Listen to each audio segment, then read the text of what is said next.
But the other reason we do it this way is we want to revisit the content several times because there's something really magical that happens when you go back to a piece of creative work several times because you see it with fresh eyes every time.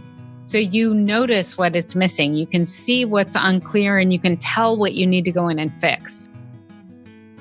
Hey everybody, Ken Newhouse here, and on today's episode of the Get Clients Now podcast, I'll be speaking with Pamela Wilson.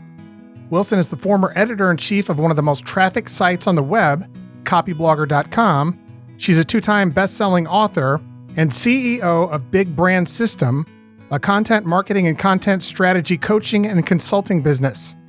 As one of the premier content marketing strategists online today, Wilson's Plan and Grow Big approach transforms the process of building your online business into a step-by-step, easy-to-follow process.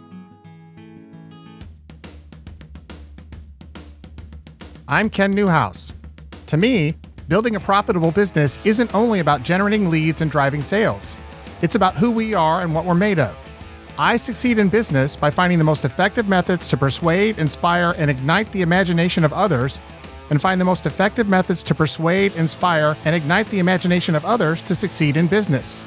I am the new breed of entrepreneur. Join us on the quest as we search for the newest and most effective methods you can use to get clients now. I've got master content marketer Pamela Wilson. You have a great story. You have incredible books. But before we get to that, on behalf of myself and the members of the Get Clients Now Nation, Pamela, I want to welcome you to the show. How are you doing today?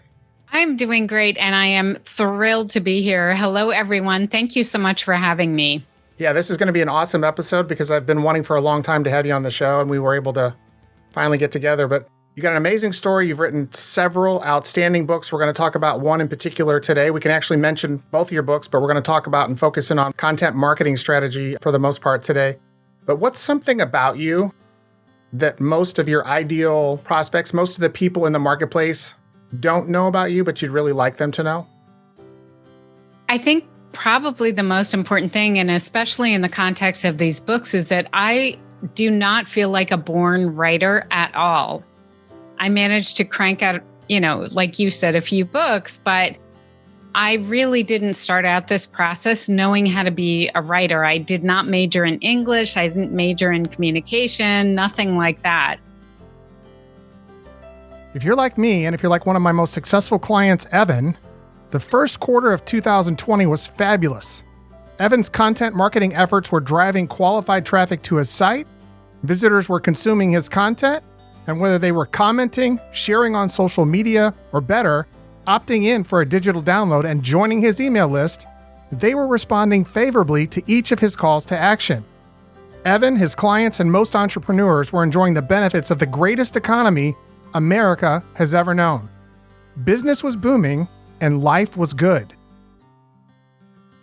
It's something I learned, and so I think that's important because really it should give people hope that it's something they can learn as well, and they can truly master. What's your earliest memory, that first aha moment where you realized that content marketing was, number one, absolutely critical if you wanted to attract people in the form of clients or prospects, customers, I'm not sure how you address them, but if you wanted to attract them from online, use the internet to attract these people and build your business? When was that first realization that you had that said, hey, I got to do this if I want to have any kind of a business online? I mean, to be perfectly honest, it was that moment when I looked at my big blank website that had no content on it. And I had been running an offline business for years. So all of my client contact was in person. It was, face to face. And I knew I wanted to attract an audience on the internet, but how are you supposed to do that unless you have something out there that is set up to actually attract them? So I think I realized it at the same time that I felt this huge pit in my stomach because I realized I had to actually create that content to make that happen. Okay, so Pamela, just to continue in that vein, before we dive in and talk about the book, this is a point of confusion, I will say. A lot of people think they know what content marketing is, and there seems to be a bazillion different definitions. But for the sake of the Get Clients Now Nation, everyone who's listening, tell us what content marketing is and what it's not. I think the big confusing word happens because of that marketing piece. So I think people oftentimes confuse content marketing with content. So content can be a lot of things. It can be blog posts and podcast episodes like we're doing here. It could be a series of videos. It could also be a Facebook post, an Instagram post. It could be a post on LinkedIn. It could be something on Medium. It can be a lot of different things. But I believe that content marketing actually happens on your website. It is content that is hosted somehow on your website. Now, I know, we're doing a podcast right now, and people are likely listening to the podcast on a podcast player. So this is content that is hosted on a podcast player. But I also know that you create a page for each episode on your website, and you have probably links and show notes and all sorts of goodies that people can find if they go to your website, and you are likely driving people back to your website page to pick up those things. And that is super smart. That turns it into content marketing because you're basically getting people to your place of business on the internet. In January of this year, Evan began hearing stories of the novel coronavirus as it swept like wildfire through Wuhan, China. On February 2nd, 2020, President Trump closed the U.S. border and restricted all traffic coming from China to U.S. citizens only. Days later, he restricted all traffic coming from Europe, and while Evan's consulting business hadn't been impacted directly at that point, he noticed an uneasy feeling in the pit of his stomach, a feeling he hadn't experienced for a long, long time. Something in his gut told him that this virus could potentially damage or destroy his business. Not a single American, or anyone in the world for that matter, had had personal experience in dealing with a situation like this. As the tension and stress on Evan increased, events out of his control transpired quickly. On March 15, 2020, President Trump and Dr. Fauci told Americans to stay home for 15 days so we could, quote, flatten the curve. By mid-April 2020, over 5 million Americans were unemployed, and Evan's business had taken a massive hit. Fears of contracting the virus kept most of his prospective clients away, and his revenue streams began to dry up. Additionally, he began losing existing clients at an alarming rate as their businesses began failing. And that's what content marketing is. It is content hosted on your website that is attracting people to your place of business on the internet, where you can have them sign up for your email list, where you can introduce them to your paid solutions, and you can kind of get them into your ecosystem. So content is a lot of things. Content marketing is content that is hosted on your website and becomes a part of your whole marketing ecosystem. Let's do this. Let's dive into the book. And then one question I have before we get started, what was the trigger, that aha moment that got you to the point where you're like, you know what? I got to write this book. This is going to help so many people. I've learned these things. It's helped me so much. I have to write this book. What was that moment like? I'll tell you, I remember the moment. It was very dramatic, actually. So I started this whole journey when I started my new online business in 2010. And like I said, big blank pages with nothing on them. And I knew I needed to fill them with content. And one of the websites that I was looking to for guidance was Copyblogger, which is, it's an industry leader in the content marketing industry. So I was looking at their posts. They had a massive audience. And I don't know where I got the guts to do this, but I got this idea for a piece of content. Do you know who Bobby McFerrin is? He's an amazing musician. I went to one of his concerts, and I was in the concert, and I thought of this idea for a piece of content. And I thought, this is a piece of content that they would run on Copyblogger. It's the kind of thing they would run on Copyblogger. So I poured all this effort into creating a really amazing piece of content, and I pitched it to them as a guest post. And this was like 3 months after I'd started my online business.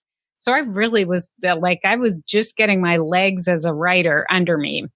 I pitched it to them. They took it. As soon as they took it, I sent them another one. I'm like, okay, well, here's one you can run next time if you like that one. And I just kept sending them posts. And after a while, I started to realize that successful content had these elements. It had these common elements, 7 common elements I realized after time. Some of them were pretty obvious, like the headline and the subheads, but some of them were not as obvious, like most pieces of really good content have a summary at the end that kind of reviews what's been covered in the piece of content, right? To just kind of reinforce what you've taught someone. So I started to see these components and I started to realize like, oh, like now that I know what they are, I can reproduce them. And I kind of felt like I had found this magic recipe, honestly. And I remember saying to a friend, like, I think I figured out how to write a really good post, like the kind you see on Copyblogger. And I'm thinking about actually teaching people how to do this, you know? And I, like I said, no writing background, like I don't know where I thought I could do that. But after a while, I applied it for so many years in a row and just saw so much success that I felt almost like I had an obligation to let people in on how this worked and how you could put together these elements and create a great piece of content, even if you didn't think you were a writer or even if you didn't feel like you were a professional marketer. Pamela, you're coming from the background of prior to being a guru at content creation, you were a designer. Graphic designer, right. So creating logos, doing all the visual part. And when it came time to doing the words part of a marketing project, I always had to hire a copywriter because I couldn't write. I wasn't a writer. I was a visuals person. So I knew something about marketing, but I didn't know anything about copywriting or content creation at all. There's some irony here because you got the host of the show who was horrible at writing, and now I'm an accomplished copywriter. And we have the guest on the show who's written 2 best-selling books, who was very successful as a graphic designer, didn't do any writing at all, farmed that out. And now she has learned without you weren't born with this talent or anything else. You actually had to learn it. But there's a formula, which we're going to get to in just a bit, that you cover in the book to learning this. So anyone, with the help of what's in your book, can become a successful content creator. Yes? Absolutely. And I have to say, I think there's something to be said for coming at a topic like this and bringing the skills that you have maybe from a completely different field and applying them to that new thing. I mean, if you want to learn it, it's out there and you can learn it. Absolutely. I have to say, I haven't seen your formula, the unique way you structured this. I've been a copywriter now for quite a long time, almost 20 years, but I haven't seen anyone structure in the form of creating content that grabs people's attention and holds them on the page and then gets them to take action, which we're going to talk about in just a bit. But let me ask you this question. Was there an individual or a circumstance that made you realize, hey, listen, there's something to this content marketing thing. I got to do this because, you weren't online. You had a successful offline business. I'm assuming that's your design business. But something that told you, or was it an individual that made you realize, hey, listen, if I want to be successful online, if I want to use the internet to start attracting my perfect prospects and get them to my website so they will give me money, was there someone who said, hey, listen, you got to do this? Or was there an event? Really, it was looking at the team at Copyblogger and how they had built their business. They really built that business on the back of their content. They're really strong content that attracted a huge audience. I admired every writer on that team. By June 15th, almost 10 million Americans were unemployed. Evan's margin of profit had been flipped on its head, and as he surveyed the damage, it hit him like a ton of bricks. The realization that everything he'd worked for, everything he built, was now in jeopardy. His new client acquisition methods were no longer working, and if he wanted his company to remain viable, he had to figure this out. He had to figure out a method for consistently attracting new clients back into his business and, more importantly, getting them to part with their hard-earned money in the heart of so much uncertainty. Which is why it was like incredibly, it was just kind of mind-blowing that I ended up like managing that blog a few years later. But from a distance, when I was first starting out, they were just, that was what I aspired to. They had built this, 8-figure business on the backs of their content marketing. So I thought that was pretty amazing. I'm going to read just a little thing about your book, and then I'm going to give you what are bullets. And with the bullets, It's rapid fire. So it's not rapid fire that, hey, I'm putting pressure on you, but try to keep your responses down to 20 to 30 seconds. Okay. That's the style of this set of questions. Cool. But so at this point, we've all realized that we have to create content and content marketing done right. There's a wrong way to do it, a lot of wrong ways to do it, and there's a right way to do it. But content marketing, we realize now, is a critical element that we need to add to our business and we need to deploy, and we're going to deploy it. But based on that, there are some challenges and hurdles that you kind of outlined in the book. So I'm going to read a bullet point, and then I want your 20 to 30 second response. And then if we have to, I mean, that's not ironclad, but it's just a process of me trying to manage time. But here's bullet number 1.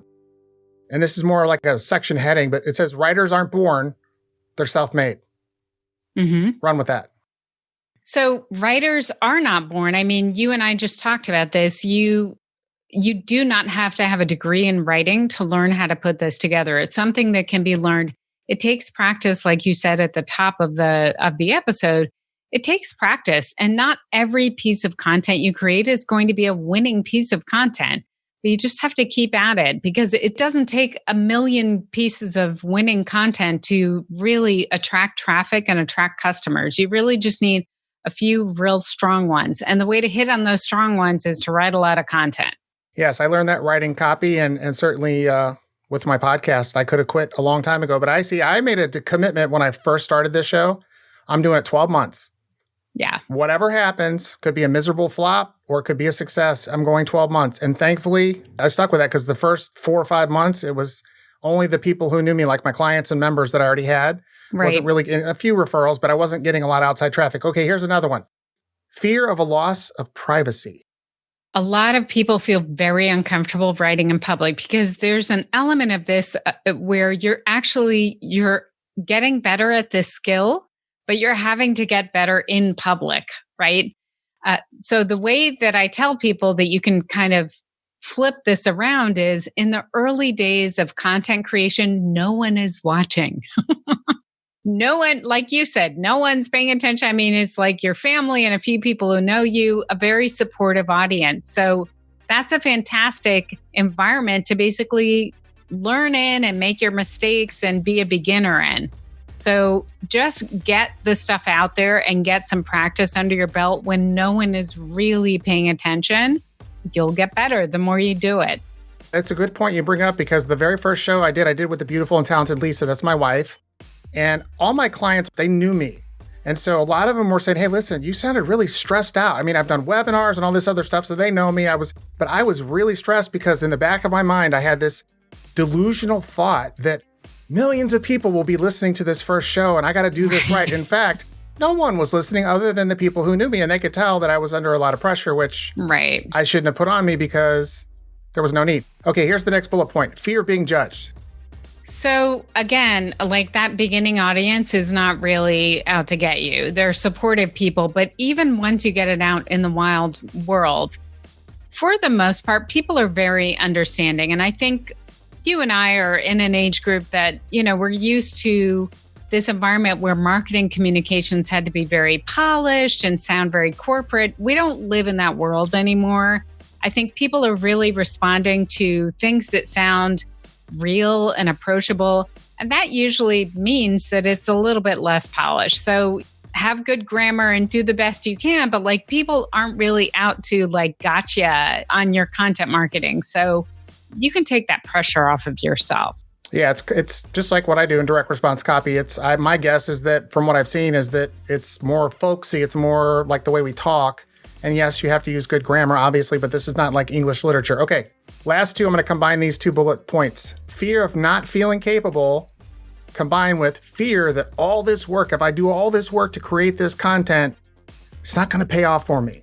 So not being capable, that's really a function of just doing a lot of it. You will gain skill just automatically over time.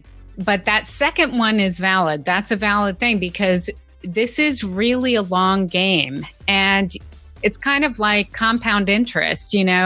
If you put the time in from the very beginning, that interest will build up over time, but you have to kind of put your effort in the right place. So if you have a solid place to invest and you're doing it right and you're making the right choices, you will see the payoff over time. If you're, if you're writing 300-word blog posts that aren't optimized for search engines and they aren't really valuable, then you won't see a payoff. So you do have to take the right actions to see the payoff over time. That's a valid fear, I have to say. It is valid, but I'm all about hard work and anything worth having. Listen, if it was easy, it is easy, but there's work involved. And if it was easy, everyone would do it. And the good thing is that most people are unwilling to do the work. So if you'll just put in the work, it's like Pamela's taking you by the hand in these books and walking you through and taking you station to station. Okay, here's what you do next. Here's what you do next. Okay, you did that. Great job. Here's what you do next. And before you know it, bam, you're winning the game. A lot of people, like we've just been talking, they're hesitant. They're a little overwhelmed by the thought of all this work and the overwhelm of the unknown. But something I found really cool, I thought of Joe Carbo when I read this, but you created the lazy way. It's kind of a content creation formula, which we'll dive into. But again, I want to do this. I want to read a quote from your book. And then again, I've got just a few bulleted questions, and then we'll get into deeper, longer answers in just a minute. But here's the quote from the book. It says, content marketing works when you create useful, interesting, and engaging information consistently, another keyword, over time. It's all about showing up reliably and being helpful every single time. Now, here are the bullet points. And I want your response, and you can take as long as you need to. Lazy people don't reinvent the wheel each time they perform a task. Yes, exactly. I'm all about, even at a very granular personal level, I'm all about kind of systematizing whatever you can, because when you don't have to overthink how you're going to get something done, you can really focus on doing the best job possible. Well, here's the next bullet point. Lazy people put effort where it counts and nowhere else. Right, exactly. And that's what we kind of talked about as well. You put the time in, but you put the time in a way that's smart. You learn how to actually do it so that when you put the time in, you'll get results from your efforts. Okay, so now that we understand that one of the biggest secrets to consistent online success is being able to create content consistently. So a lot of people have tried this. A lot of people are trying to create content. A lot of people are failing.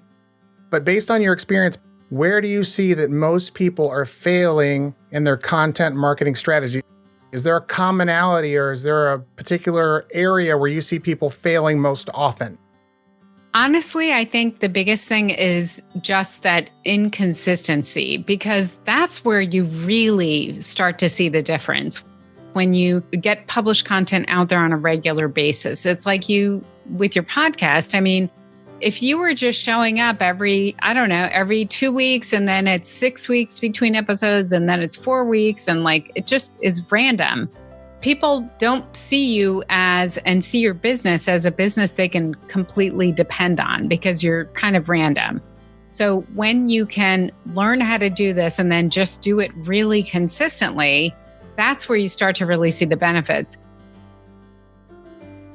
Over 30 years ago, marketing legend Dan Kennedy taught that when the economy heads south and revenues begin to shrink, most of your competitors stop investing in marketing in an attempt to conserve as much money as possible.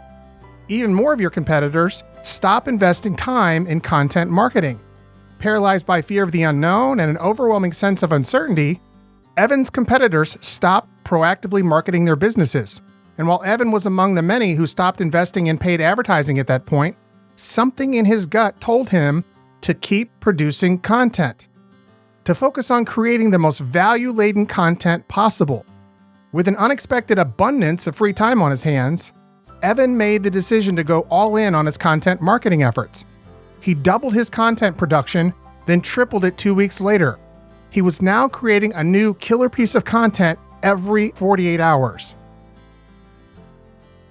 One of the things I talk about in Master Content Strategy is that your publishing frequency can change over time. So we can talk about that. You probably want to publish more often in the early days of a new website. And over time, those goals can change a little bit. Okay, so let's dive into that just a little bit, because in the book, you said a minimum of one quality post per week. Let's dive into that. I want you to expound on that. Early websites, what are you talking about in the form of content, length of post, things like that? Give us just a brief overview of what you're talking about here so it can be clear.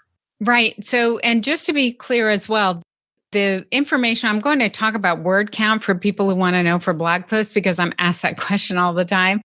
But this information really does apply to podcasts and video episodes as well. So it's content that's on your website, and it doesn't matter if it's written or it's filmed or recorded on audio. So what I recommend in the early years of a website, in year one, basically, is that you focus on establishing your authority on your website with the content that you create and building up your content marketer chops, basically.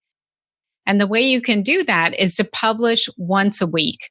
And I have this 4-day content creation system that makes it pretty easy. It makes it kind of automated. It's like you assign certain days of the week for certain tasks, and we'll talk through that. But it makes publishing once a week feel really doable. It just becomes like this natural thing that you do as part of your every week. After you have that foundational base of content published on your website, so let's say you get to the end of year one, maybe you took a couple weeks off, but you have 50 pieces of content on your website out on the internet trying to attract an audience to your website. I mean, that's really powerful. That's a fantastic foundation. Once you do that, what you can do in what I have in Master Content Strategy is years 2 through 5, basically.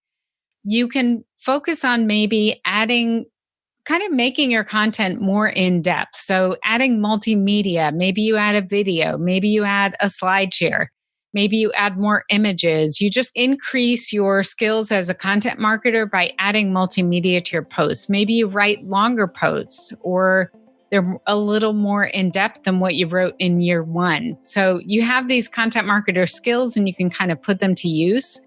And if that means that you dial back and you publish every other week, it's probably not that big of a deal. You have 50 pieces of content on your website. So if you publish every other week, but the content is really in depth and really valuable, that's a great goal. Then one of the things that I talk about is in year 6 and above, at this point, you may have like 300 pieces of content on your website. So then you need to shift a little bit and become almost like a librarian. So you're looking at your older content and the content that is getting a lot of visits. If you look at your analytics and that content is getting a lot of traffic, maybe you go in and improve it and make it even stronger, and then you republish it. You add information and republish it. So you become a little more of like a reference librarian, and you get to really know your content and you resurface the stuff that's really good. Yeah, just bring it up to speed. Everything's changing so quickly. You got to make it relevant. Let me ask you this then. So we talked about the 4-day content creation framework, the program you have, the thing you put together. Tell me a little bit about that. Touch on the bullet points. Obviously, let me just say this. The book has so much information. It's an easy read. I mean, you've done an exceptional job with the copy in many ways. One of the ways is it just like sucks you in. It's like a well-written novel in the sense that it just flows. It pulls you in before you realize that you've read 20 or 30 pages. It's that good. And most people who write about how-to subjects don't have that skill set. I got to tell you, Kent, you know where that comes from? That comes from me reading so many how-to type books that spend like the first 5 chapters telling you why this is going to be amazing. And you're like, I know it's going to be amazing. I bought the book. Like, tell me how to do it. So I just wanted to like right out of the gate start with, information that people could take and apply right away.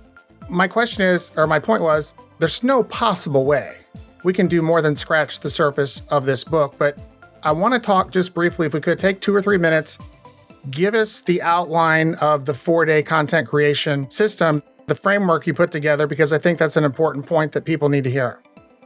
Yeah.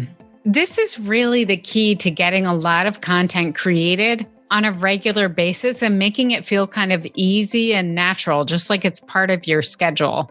So what I recommend is that you look at a day. Let's say you're aiming for 1 piece of content a week. You're in those early years. You want to set up that content foundation on your website.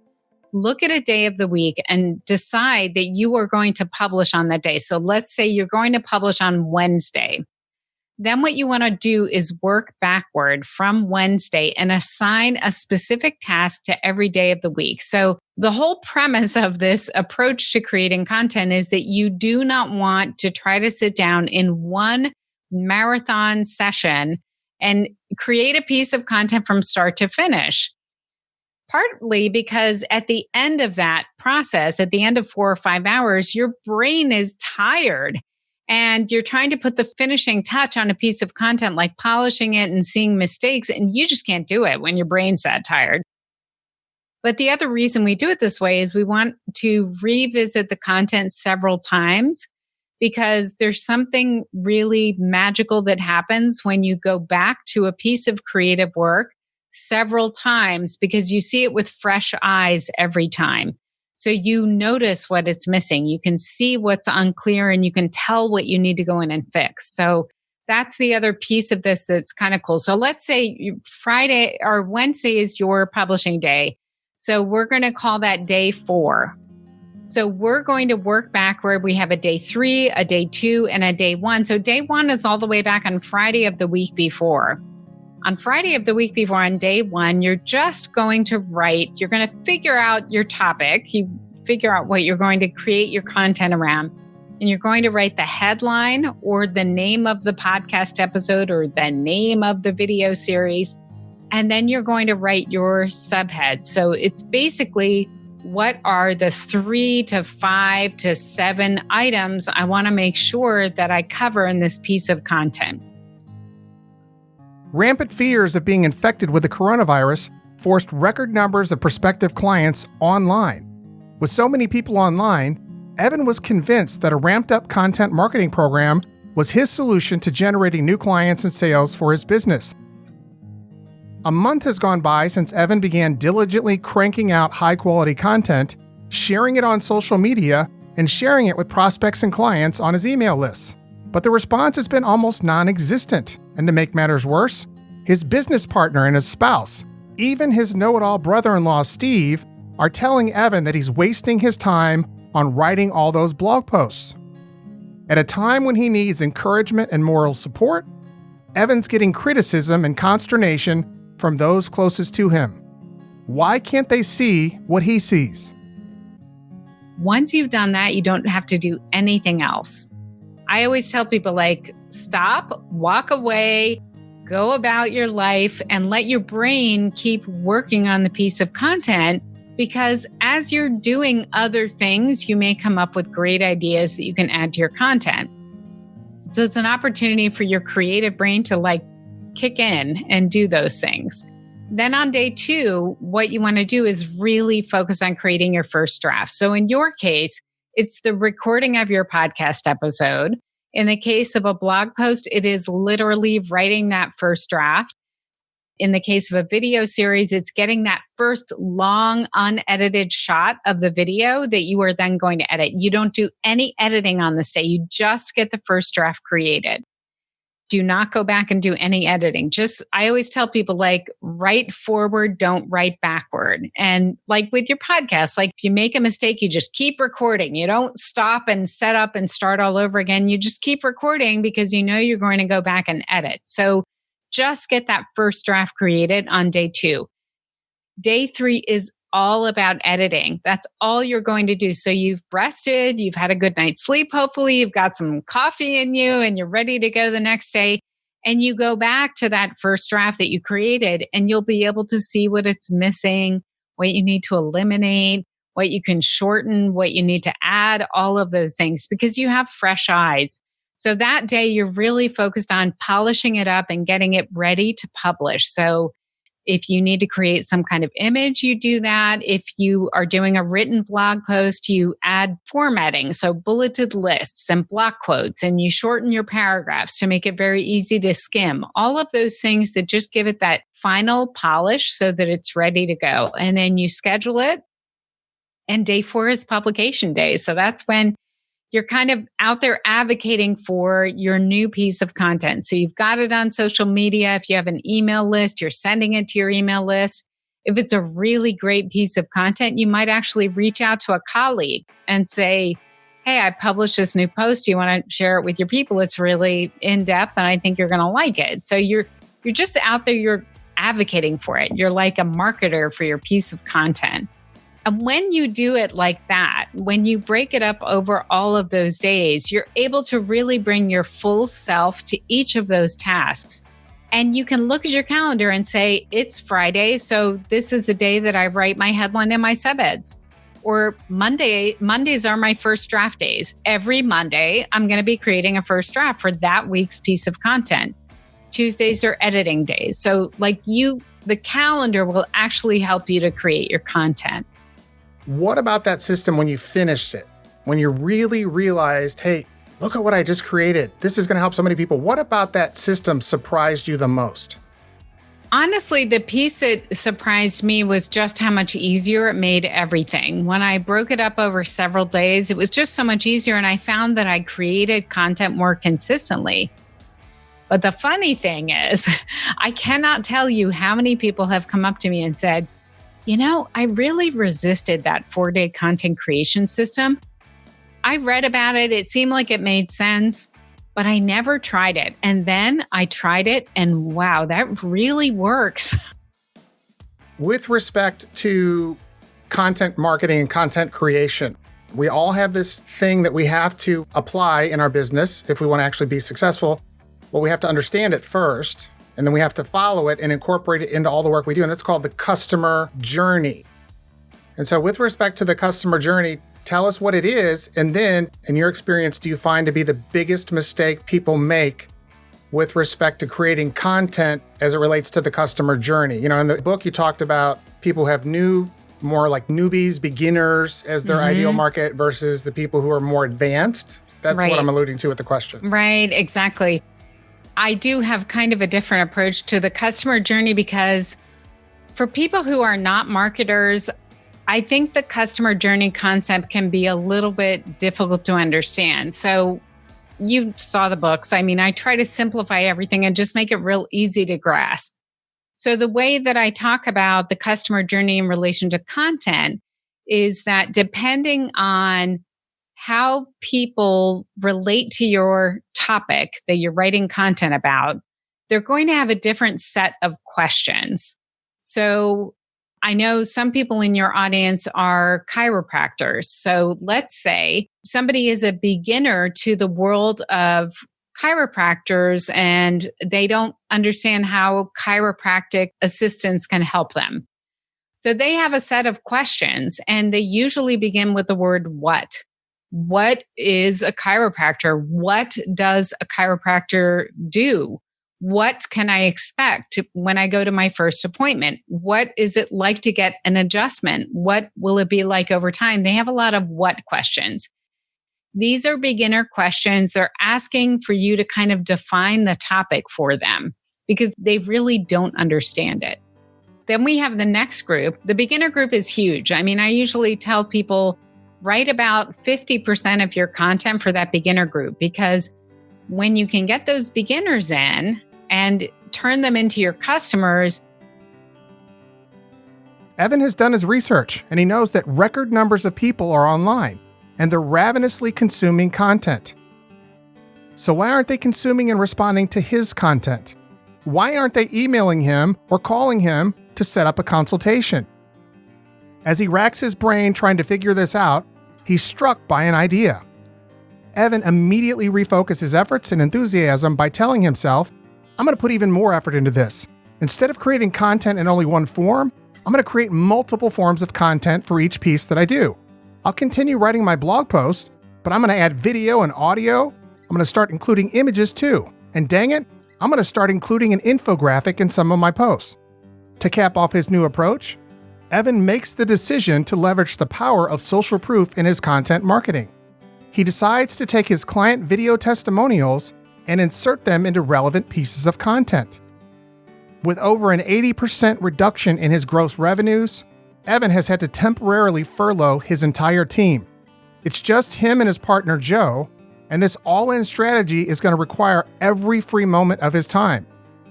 He realizes that this new approach is either going to work or it's not. It's either going to help turn his business around where the death knell of his business will be lurking right around the corner. You're going to be the person who defined chiropractic, who introduced it to them, who got it into their lives, and they'll be forever grateful. So I usually recommend about 50% of your content be for that beginner group. And then we have the intermediate group, and they are asking questions that have more to do with like, how do I apply this topic to my life? They know what it is. Like they know what a chiropractor does and what an adjustment is. They know those things. But maybe they're saying like, how can I make my adjustments last longer? Or how can I find the best chiropractor for my particular problem? So they're kind of asking more high level questions because they understand what your topic is. They just want to apply it to their lives. So now they're asking these higher level questions. And then we have advanced people. So I usually recommend about 25% be for the intermediate. The other 25% is for the advanced group. And these are people, your chiropractors may or may not even write for these people. But these are people who are looking to actually get like a major benefit from the thing that you offer. So it might be someone like a professional athlete who's saying, how can I use chiropractic adjustments to run faster? Or how can I get a better swing by seeing a chiropractor? So they're advanced questions because they're like, I understand what this is. I kind of understand the benefits that it has in my life, but now I want to excel with this topic, or I want to make money with it in some way, or I want to excel professionally. So they're asking very high level questions. Even if your audience is not advanced, the fact that you know enough about chiropractic adjustments that you can write a blog post about how a golfer can get a better swing by getting chiropractic adjustments, even if your audience isn't an audience of professional golfers, that post makes you look good, makes you look like you know what you're talking about. So it's smart to sort of map out your content to serve these different audiences, because that way you make sure that no matter who is coming to your blog post or your podcast or your video series, you're kind of serving people wherever they are in that journey of understanding about your topic. You created also a 7-step formula for how to create just amazing content. Again, it's like Pamela grabs you by the hand and says, okay, walk over here. All right, do this. Okay, hey, great job. Okay, walk over here, do this. We talked about this in our pre-call. This ties into really good copywriting. So this is like the formula I'm already familiar with. But when we're creating awesome copy that people will engage with, read, and share, we have the compelling headline. The compelling headline is definitely the first element. And that is the thing that is going to stand between the people you want to reach and the click that they make to actually consume your content. So the headline is super important. I'm happy to hear that you have the habit of writing a ton of headlines, because that's how you get to the good one. You just write a lot of headlines until you finally get a good one. There are lots of tips in the book, as you know, and I actually have some headline formulas that people can try in the book.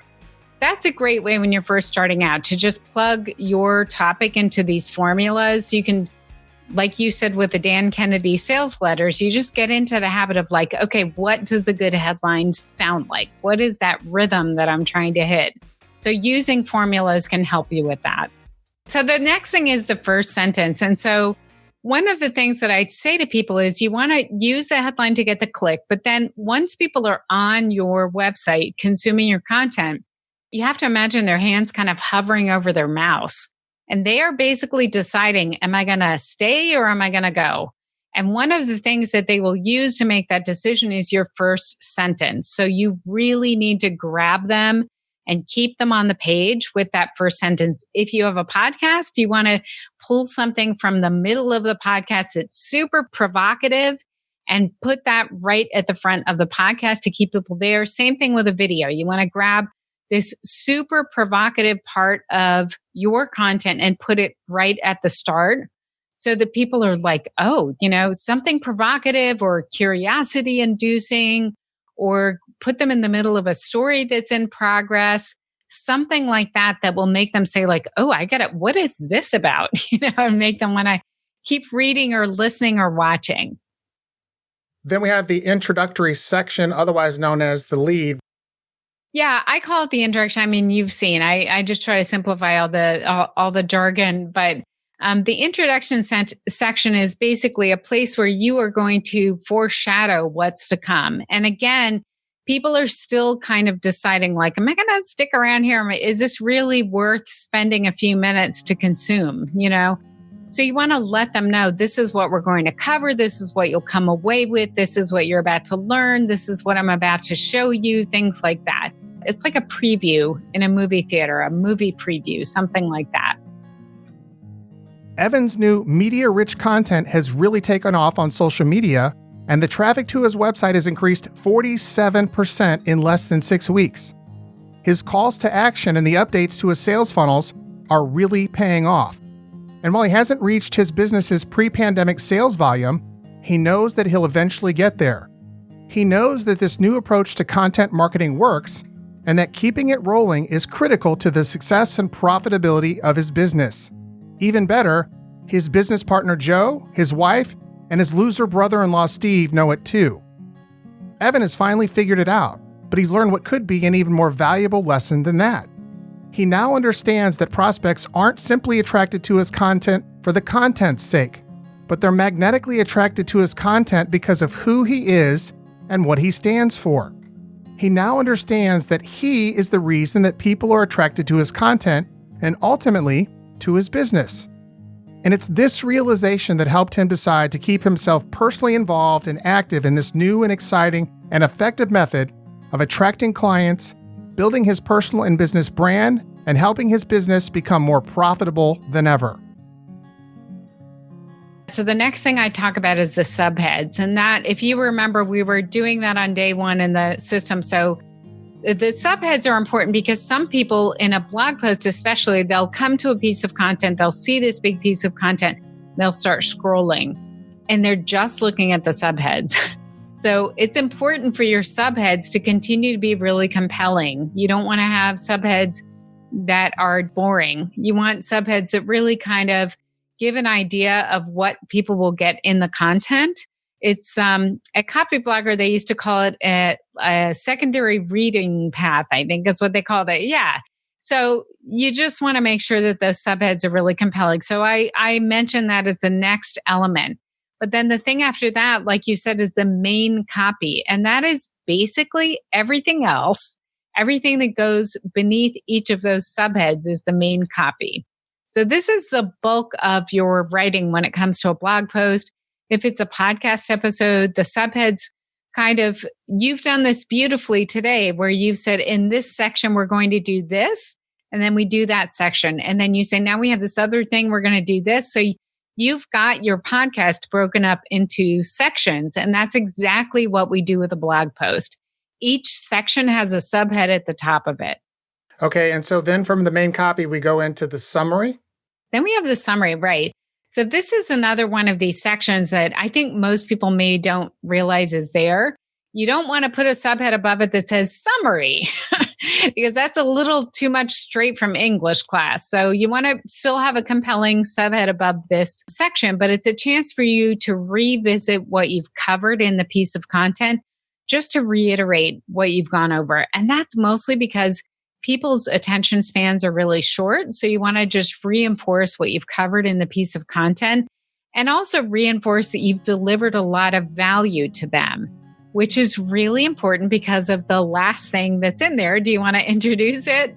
Yeah, it's the call to action, but I want to make a quick comment. That's certainly something that I probably should start doing on my posts, I guess, if you will, where I have the actual interview, the podcast, but on that page, because a lot of people, even Gary Vaynerchuk, they don't put much copy on the page. And I'm kind of torn between, hey, do I want to take the article that I would write based on the podcast, not a transcript, but an article, a blog post that I would write based on that interview and that subject, and set that up in a separate, like a dedicated blog versus making a post that's not using the complete formula? Because the one thing I can guarantee that I don't have on my website on these posts where I put the podcast interview is the summary, which at this point, based on the reiteration of the value I created, that really resonates with me. To reiterate the value that I just delivered. Yeah, it's huge. Right. The summary would be great because it serves as an ad for your podcast episode. People are, again, deciding, do I want to spend the time to consume this content? Lord knows we can't consume all the content on the internet. So we have to have some criteria for what we're going to consume, and you kind of selling what is in that piece of content could be the thing that gets them clicking on the play button. So I think a summary would work great for you. So the last element of a piece of content marketing, the thing that makes it marketing, the thing that makes it marketing, not just content, is when you add a call to action. Now, this does not have to be buy my thing, buy now. It could be very subtle. It could be share this on social media if you thought it was value. It could be leave a comment below and let me know what you thought, or ask me any questions you may have.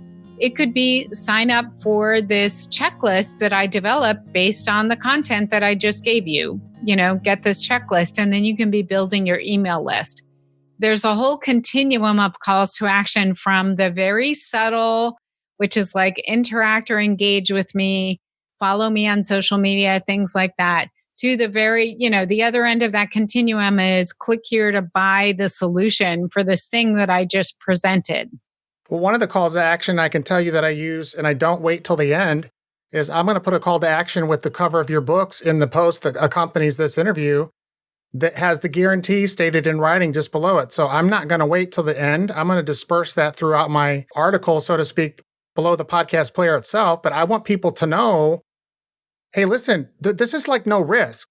This is an opportunity that you simply have to take if you want your business to grow and use the internet to do it. So in that regard, I agree putting a call to action is necessary, but how strong are you on your opinion that the call to action should be? I mean, you should have one at the end for sure, but is it a big deal if I disperse them? Like, I want to put your books up in the body as well, like interspersed. I'm so glad you asked that question, because I have been recommending to people that they put a call to action higher up as well. So I think it's great to put it at the bottom, but if you have looked at any heat maps of content marketing pages on the internet, you can see that people start dropping off. The more they have to scroll, the fewer people make it all the way to the bottom. I mean, it's kind of depressing. Sometimes it's only like 20% of the people who hit the top of the article make it all the way to the bottom. So it's great to have it there at the bottom to anchor your content, because anyone who makes it there is really engaged in your content. So it's great to add a call to action there. What I've been recommending to people is you can add a button in the middle of the content that's like an anchor link that sends people down to the full call to action at the bottom. You could also insert it in the middle. Like you said, you can definitely do that. You want to position it carefully so that it's not right in the middle of a sentence or in the middle of a paragraph. It's kind of in a natural breaking point, but absolutely, definitely put it higher up on the page, because you'll just capture more people if you do that. Is there a common response that your students and your clients elicit when they get it and they're using your system and they've actually hooked onto this and they get it and they're starting to realize success? What is that response? I mean, honestly, they're like, this works, I'm getting traffic to my website. I'm getting clients. They start seeing like a difference in their revenues. So, and there's this other thing that's a little harder to quantify, but I feel like if you can learn to do this, it helps you on so many levels, because it's helping you to become a better communicator in general, right? This whole process of thinking through how you're going to present something and breaking it into sections and figuring out what to highlight and developing it over time, it is a fantastic skill. So I mastered it. I became a better speaker. I present a lot of webinars, so I became better at that. It just helped me on so many levels. It gave me a lot of confidence around that kind of communication. So that's the thing, again, like a little harder to quantify, but I just see people feeling like, okay, this is not a mystery to me anymore. I get how this works. What's the one question today, Pamela, that I didn't ask that I should have? I think, honestly, you did a really good job saying something that I had not thought about, but I think what people can do when they get this book, especially the first one, Master Content Marketing, they can really, it's kind of designed to like keep on your desktop and I actually say in the book, like stick, Post-it notes on the different sections. If you struggle with writing your call to action, stick a Post-it note on that and just flip it open whenever you have to write one, because you'll get tips. So I think that's the big thing, is to just think of this as a process. It's something that you'll do over time. You'll get better. It's like any other life skill that you've gotten good at. You have been a beginner for a while. It's felt awkward, but you gained skill and confidence over time. And if you can approach this like that, it is not something you have to be born into. You don't have to have some special writing gene to be able to master this. Just commit to putting in the time and keep something that's a good reference right next to you so that you can lean on it while you're mastering it. That's really the key. First and foremost, we'll talk books. You got to get the books, both. Buy them in the set. I'm going to guarantee both. Pamela, what's the best place to buy your books? Is it Amazon, your website, or both? So what I did is I created a central page on my website, and that's got links to, my book is available on all the formats. So it's got links to Amazon and Audible and Apple Books. It's got links to Kobo and Smashwords and like all these different places. So no matter where your listener is in the world, they'll find a link that works for them. So they can actually go to a URL. It's mastercontentmarketing.com or mastercontentstrategy.com. And they will redirect to pages on my website, and they're central pages that talk about the books and talk about which one to read first. Like you said, I think it's great to get both, but if you read them in that order, Master Content Marketing and then Strategy, that's the way to do it. What about your training? It's just taken off like wildfire. Tell us about that. Yeah, it has. So I created this training called the Content Profit Formula, and it's really focused on going over some of the things that we talked about today, but with visuals and audio, and showing people how it all works together as a system to increase income in your business. So it's really, we're business people, so I want this to help create revenue for your business. So that's what the presentation is really about. It's a free presentation. It's available on my site. When you watch it, you get a discount to my course, the Content Lab, where I will walk you through this entire process. It's a 6-week course, so you have lessons every week, and there's a community, and I have monthly group coaching, so I'll help you out. So if you really want to, get some help with this, that's a way to get it. Watch the training so you can understand how it all works. And by watching the training, you get a discount to the course. I would like to have you possibly in the not too distant future, as time permits, come back and we can talk about the second book. Because I think we didn't do anything for that book at all. And there's so much content in that one. So as time permits, we could figure that out if you'd like to. But I'm gonna go ahead and wrap it up. That sounds great. This has been fantastic. And I would love to come back and talk about the second book. It really builds on the concepts that we talked about today and shows you what to do over time with content marketing. What we talked about today is kind of how to get started with it, right? And this is more like, okay, once you're started, once the ball's rolling, like how can you point everything in the right direction and make it work for you? So I'd love to talk about that. Our objective with this podcast is to help you and your business stand out in the marketplace by crystallizing your messaging, marketing, and communications. On behalf of the whole Ken Newhouse team, thanks for listening.